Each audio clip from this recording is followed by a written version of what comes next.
السلام علیکم، میں ہوں ہربلسٹ محمد علی۔ آج میں مردوں کے اہم مرض احتلام کے بارے میں بتانا چاہوں گا۔ احتلام کا مرض مردوں کو اندرونی مسائل یعنی میل ویکنس میں مبتلا کر دیتا ہے۔ احتلام مردوں کو رات کے وقت ہوتا ہے۔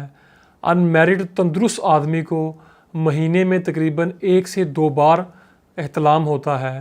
اگر زیادہ ہو تو پیشنٹ میل ویکنس یعنی احساس کمتری کا شکار ہو جاتا ہے۔ احتلام سے نوجوانوں کو جسمانی کمزوری اور مردانہ کمزوری کا سامنا کرنا پڑتا ہے۔ اکثر نوجوان شرم کی وجہ سے اپنا علاج نہیں کروا پاتے، جس کے نتیجے میں جسمانی کمزوری دن بدن بڑھتی جاتی ہے۔ احتلام کا اہم سبب غذائی بے اعتدالی، مرچ مسالوں اور گرم تاثیر والی اشیاء کا بکثرت استعمال ہے۔ اس کے علاوہ بیڈ موویز دیکھنا، بری صحبت اور گندی سوچوں کا ذہن میں آنا اس بیماری کا اہم سبب ہے۔ بعض نوجوانوں کو روزانہ بلکہ ایک ہی رات میں 2 مرتبہ بھی احتلام ہو جاتا ہے، جو کہ خطرناک اور قابل فکر علامات ہیں۔ اس بیماری میں جسم سوکھنے لگتا ہے، پیشنٹ آہستہ آہستہ کمزور ہونا شروع ہو جاتا ہے، حتیٰ کہ پیشنٹ کو ٹی بی کی جیسی بیماری ہو جاتی ہے۔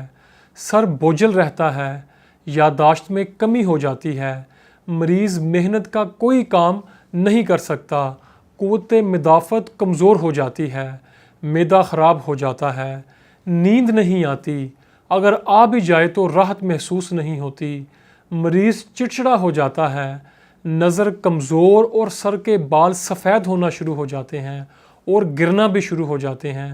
پیشنٹ کو اس وقت تک آرام نہیں آ سکتا جب تک مریض اپنا ماحول چینج نہ کر لے، برے دوستوں کی محفل سے دور رہے اور نماز کی پابندی کرے، اپنے ذہن کو غلط خیالات اور سوچوں سے پاک رکھے۔ کچھ نوجوان یہ سمجھتے ہیں کہ احتلام کی بیماری خود بخود ٹھیک ہو جاتی ہے۔ یہ بالکل غلط ہے۔ دوسری اہم بات یہ ہے کہ جب تک بیماری خود بخود ٹھیک ہوتی ہے، اس وقت تک مریض کی صحت تباہ و برباد ہو چکی ہوتی ہے اور وہ شادی سے گھبراتا ہے۔ بہت سے نوجوان اپنی بیماری کو پوشیدہ رکھتے ہوئے سنے سنائے نسخے استعمال کرتے ہیں، جس سے جگر اور معدہ خراب ہونے لگتا ہے۔ اس بیماری کا مکمل علاج الحمدللہ ہمارے ہربل ٹریٹمنٹ یعنی دیسی جڑی بوٹیوں میں موجود ہے۔ ہم نے نوجوانوں کو اس خطرناک بیماری سے نجات دلانے کے لیے کچھ ایسی مؤثر اور دیسی جڑی بوٹیوں کا انتخاب کیا ہے جو جگر اور مثانے کی غیر طبعی حدت کو کم کرتی ہیں۔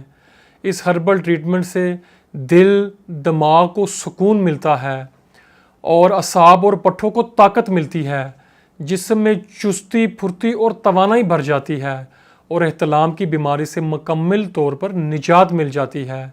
ہمارا دیسی جڑی بوٹیوں پر مشتمل ٹریٹمنٹ احتلام سے ہونے والی جسمانی کمزوری کو دور کرتا ہے، لہٰذا ہمارے ٹریٹمنٹ سے سوکھا ہوا جسم اور پچکے گال خوبصورت اور نارمل ہو جاتے ہیں۔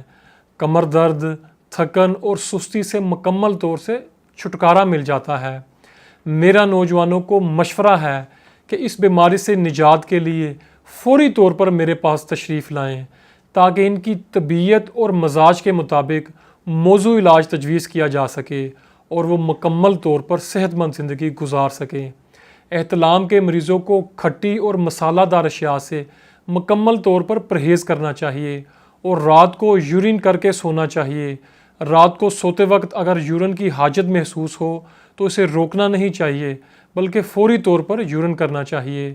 امید ہے کہ آپ کو میری یہ باتیں اور میرا یہ معلوماتی لیکچر پسند آیا ہوگا۔